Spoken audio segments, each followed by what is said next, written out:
Hi friends, welcome. I am Vinodambi and you are here in our ambition classes.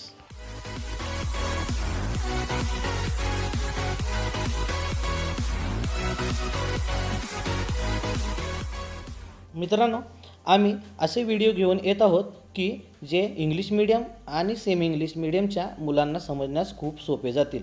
चला तर मग आपण आजच्या व्हिडिओला सुरुवात करूया. Friends, today we are going to study lesson number 1, Heredity and Evolution, Science, Part 2, Standard 10th, Maharashtra State Board. In this topic, we will study about heredity and hereditary changes, transcription, translation and translocation, evolution, evidence of evolution, Darwin's theory of natural selection, Lamarckism, speciation and human evolution. In this video, we study about only heredity. Now can you recall म्हणजेच काय, इयत्ता 9वीमध्ये शिकलेल्या भागावर आधारित काही question विचारलेले आहेत ते सुरुवातीला बघायचे आहेत. क्वेश्चन नंबर फर्स्ट काय बघा, which component of cellular nucleus of living organism carries hereditary character. The answer is chromosomes. We see in the picture that is a cell contains nucleus and it have a chromosomes. These chromosomes are made up from genes and DNA and it is the component of cellular nucleus of living organism carries a hereditary character.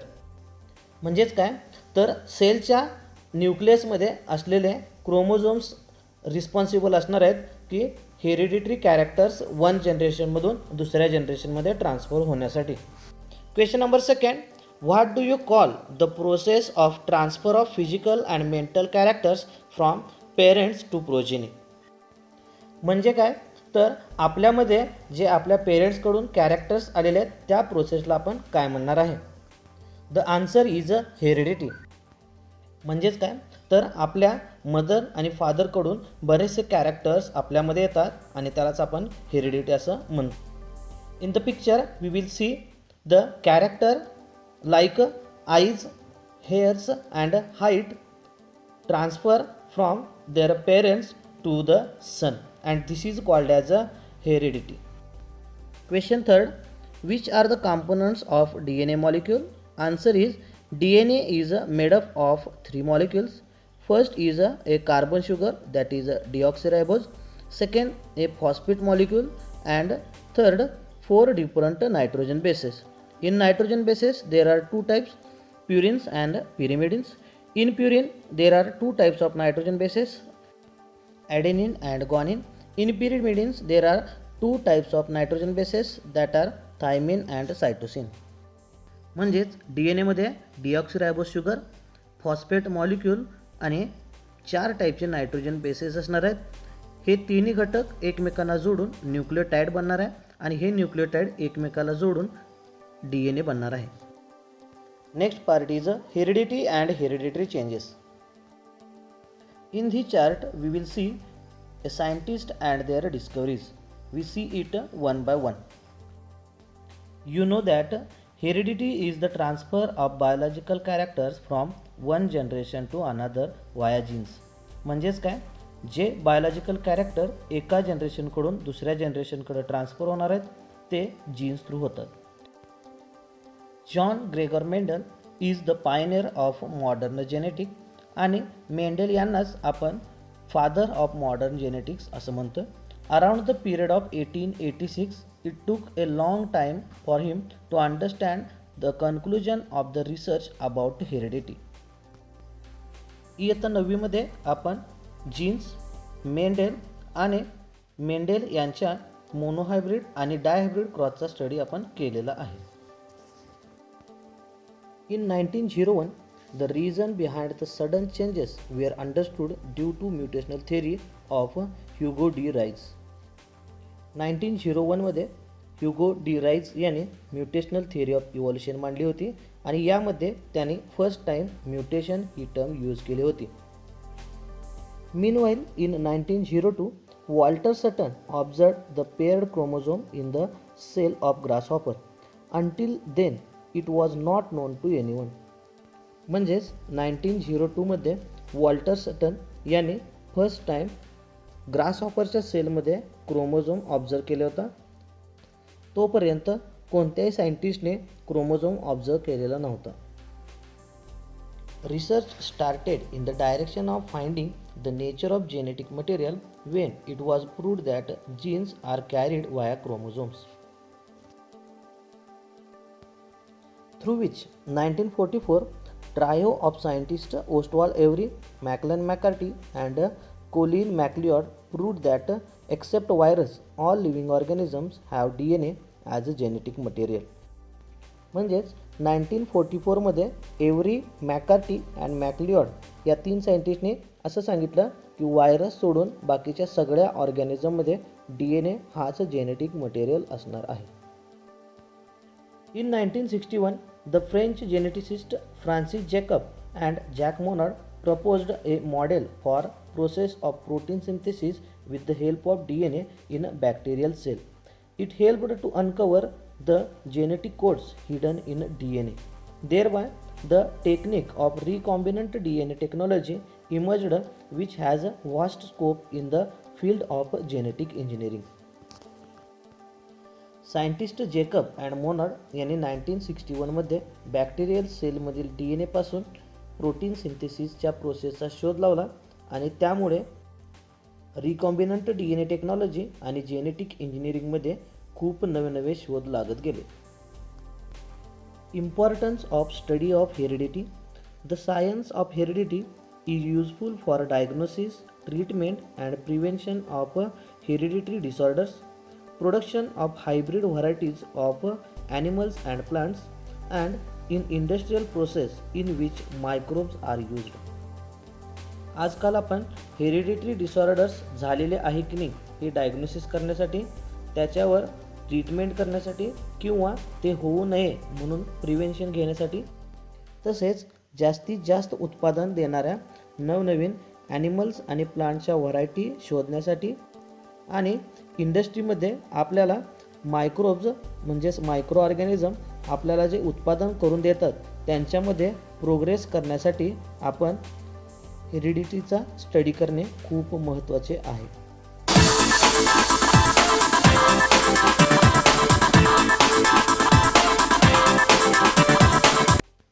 Next part आहे transcription, translation and translocation. First, can you tell? Question number first, sketch and explain the structure of DNA and various types of RNA. First, DNA. A deoxyribonucleic acid is the molecule that contains the genetic code of organism. This includes animal, plants, protista, archaea and bacteria. DNA contains deoxyribose sugar, phosphate molecule and nitrogen bases. There are two types of nitrogen bases, that is purines and pyrimidines. In purine there are two nitrogen bases, adenine and guanine. In pyrimidines there are two nitrogen bases, that is thymine and cytosine. Adenine is always bind with thymine with a double hydrogen bond. Guanine always bind with cytosine with a triple hydrogen bond. Next, RNA. Ribonucleic acid is a polymeric molecule essential in a various biological roles in coding, decoding, regulation and expression of gene. म्हणजेच आपल्या बॉडीमध्ये protein सिंथेसिससाठी लागणाऱ्या coding, decoding, regulation and expression ह्या प्रत्येक प्रोसेसमध्ये RNAचा खूप इम्पॉर्टंट रोल असणार आहे. There are 3 types of RNA. First, messenger RNA. Second, ribosomal RNA. Third, transfer of RNA. In DNA and RNA there is a two major differences. First, in RNA ribose sugar is present. In DNA there is a deoxyribose sugar is present. Second, in RNA uracil nitrogen base present. Instead of this, in DNA thymine is nitrogen base present. म्हणजेच RNA आणि DNA मध्ये दोन महत्त्वाचे difference आहेत. एक, RNA मध्ये रायबोज sugar present असणार आहे, DNA मध्ये डिऑक्सी रायबोज शुगर प्रेझेंट असणार आहे. दोन, RNA मध्ये युरॅसिल नायट्रोजन बेस प्रेझेंट असणार आहे. DNA मध्ये थायमिन नायट्रोजन बेस प्रेझेंट असणार आहे. First type of RNA is messenger RNA. Messenger RNA is a single stranded RNA molecule that corresponds to the genetic sequence of a gene and is read by the ribosome in the process of producing a protein. mRNA is created during the process of transcription, where the enzyme RNA polymerase converts genes into primary transcript mRNA. म्हणजेच काय तर transcription या प्रोसेसमध्ये DNA एका स्ट्रँडपासून mRNA तयार होणार आहे. तो mRNA सायटोप्लाझममध्ये आल्यानंतर रायबोझोम त्याच्यावरच्या इन्फॉर्मेशननुसार आपल्याला प्रोटीन सिंथेसिस करून देणार आहे. Second type of RNA is ribosomal RNA. Ribosomal RNA is a type of non-coding RNA which is the primary component of ribosomes essential to all cells. rRNA is a ribozyme which carries out protein synthesis in the ribosomes. Ribosomal RNA is transcribed from ribosomal DNA, that is rDNA, and then bound to the ribosomal protein to form small and large ribosome subunit. म्हणजेच काय तर protein सिंथेसिसमध्ये रायबोझोमला mRNA bind होण्यासाठी rRNAचा खूप मोठा role असणार आहे.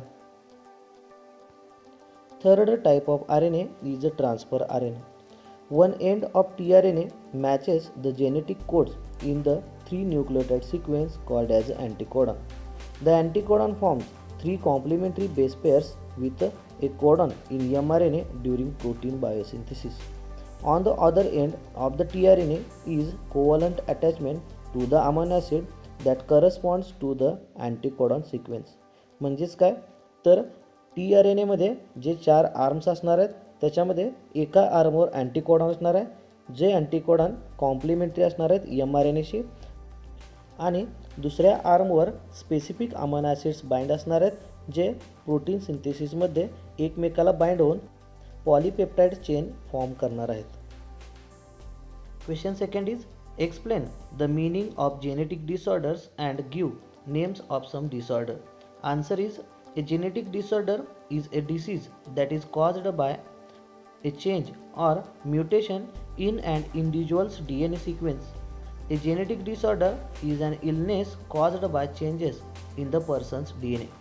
Examples are Down syndrome, thalassemia, cystic fibrosis, and sickle cell anemia. With the help of RNA, the genes present in the form of DNA participate in the functioning of cell and thereby control the structure and functioning of the body. Information about protein synthesis is stored in the DNA and synthesis of appropriate protein as per the requirement is necessary for the body. These proteins are synthesized by DNA through the RNA. This is called as a central dogma. Means important functions in the cells are carried out by the protein and these proteins are synthesized by the DNA through the RNA and this process is called as a central dogma. म्हणजेच काय central डोग्मामध्ये DNA पासून RNA आणि RNA पासून protein synthesis या पूर्ण प्रोसेसला आपण काय म्हणतोय central dogma. In central dogma there is a 2 steps are important, that is the transcription and translation. Look at the picture. In this picture we will see DNA produce its own copy is called as a replication. From DNA, synthesis of RNA is called as a transcription. If RNA transfer into DNA, it is called as a reverse transcription. And from RNA, synthesis of protein is called as a translation. सोबतच्या पिक्चरमधून आपल्या लक्षात येते जर DNA पासून नवीन DNA तयार झाला तर त्या प्रोसेसला आपण रेप्लिकेशन असं म्हणतोय.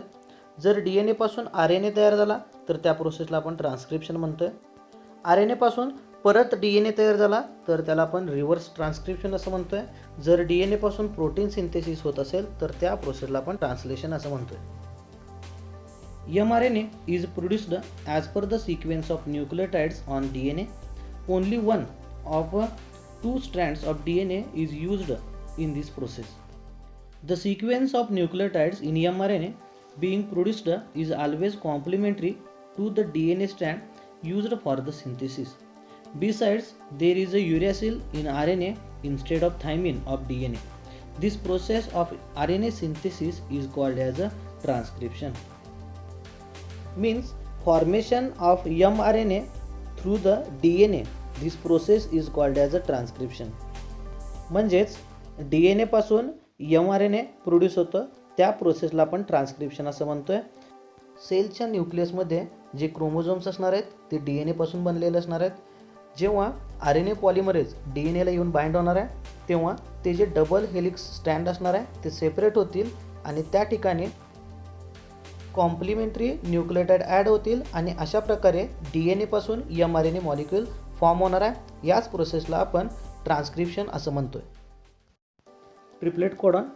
The mRNA formed in the nucleus comes in cytoplasm. It brings in the coded message from DNA.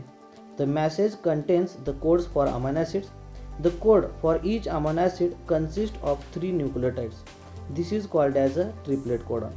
म्हणजे जो mRNA न्यूक्लियसमध्ये सिंथेसिस झालेला आहे तो जेव्हा सायटोप्लाझममध्ये येतं त्याच्यावर कोडेड इन्फॉर्मेशन असणार आहे प्रोटीन सिंथेसिसची आणि ती असणार आहे 3 न्यूक्लियोटाइडपासून बनलेली आणि त्यालाच आपण ट्रिपलेट कोडॉन असं म्हणतोय. Introduction to scientist. Doctor Hargobind Khorana, a scientist of Indian origin, has made an important contribution in discovery of triplet codons for 20 amino acids. For this work, he has been awarded with a Nobel Prize in 1968 along with 2 other scientists. म्हणजे doctor Hargobind Khorana यांनी आपल्या शरीरामधील 20 amino acids आणि त्यांचे triplet codon यांचा शोध लावलेला होता. त्यासाठी त्यांना नोबेल प्राइज मिळालेलं होतं 1968 मध्ये. Next part is a translation. Each mRNA is made up of thousands of triplet codons. As per the message on mRNA, amino acids are supplied by the tRNA. For this purpose, tRNA has anticodons having complementary sequence to the codon on mRNA. This is called as a translation. Definition of translation. Translation is the process of translating the sequence of messenger RNA, that is a mRNA molecule, to a sequence of amino acid during protein synthesis. जो mRNA न्यूक्लियसमध्ये synthesis होईल तो जेव्हा सायटोप्लाझममध्ये येईल त्या ठिकाणी सायटोप्लाझममधील ribosome त्या mRNAला येऊन bind होणार आहे. रायबोझोम tRNAचा उपयोग करून mRNAवर असणाऱ्या इन्फॉर्मेशन प्रमाणे पॉलीपेप्टाइड चेन बनवणार आहे आणि ती पॉलीपेप्टाइड चेन नंतर प्रोटीनमध्ये कन्वर्ट होईल. अशा प्रकारे mRNA पासून प्रोटीन सिंथेसिस होणार आहे.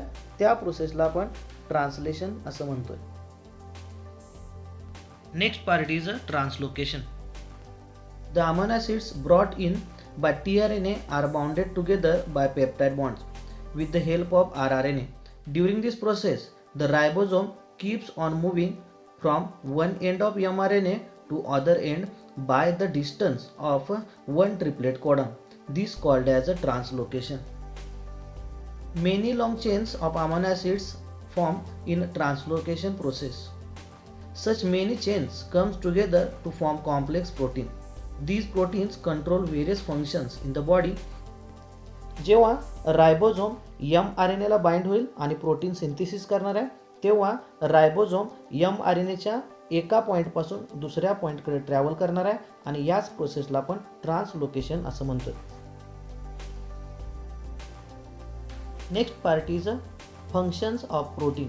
Many long chains of amino acids form in a translocation process. Such many chains come together to form complex proteins. These proteins control various functions in the body of living organism and their appearance too. Means in picture we will see protein play a very important role in our body. म्हणजेच आपल्या बॉडीमध्ये होणाऱ्या प्रत्येक ॲक्टिव्हिटीमध्ये protein आहे. त्यामुळे आपल्या बॉडीमध्ये protein खूप इम्पॉर्टंट पार्ट आहे. Living organism can produce new individuals like themselves due to genes only, and some of these genes are transmitted to the next generation without any changes. Due to this, some of the characters of parents are transmitted to their offspring. प्रत्येक living thing जेव्हा तो reproduction करतो तेव्हा त्यामधील काही त्याच्या पुढच्या जनरेशनमध्ये ट्रान्समिट होतात आणि जेव्हा ते ट्रान्समिट होतात तेव्हा त्यामधील बरेचसे जीन्स ॲज इट इज त्याच्या पुढच्या जनरेशनमध्ये ट्रान्सफर होतात आणि त्यामुळे त्याच्या नेक्स्ट जनरेशनमध्ये बरेचसे कॅरेक्टर्स त्याच्या पेरेंट्ससारखेच दिसतात. However, sometimes sudden changes occur in those genes. Sometimes any nucleotide of the gene changes its position that causes a minor change, which is nothing but the mutation. Now, mutation means the changing of structure of the gene resulting a variant form that may be transmitted to subsequent generations caused by the alteration of single base units in DNA or the deletion, insertion or rearrangement of larger section of genes or chromosome. जेव्हा DNA मधील एक किंवा एकापेक्षा जास्त nucleotide त्यांची position change करतील किंवा ते डिलीट होतील तेव्हा त्या प्रोसेसला आपण म्युटेशन असं म्हणतोय. म्युटेशनमुळेच जेनेटिक डिसऑर्डर्स होतात. Sometimes mutation may be minor but some may be considerable. Example, mutation may cause genetic disorder like sickle cell anemia. This is a everlasting process and it is one of the proof of Darwin's theory of natural selection. म्हणजेच म्युटेशनमुळे बरेच genetic disorders होतात. Example sickle cell anaemia. Thank you friends. I hope you understand about heredity. In next video we will study about evolution. If you like our videos, please subscribe and share these videos to your friends.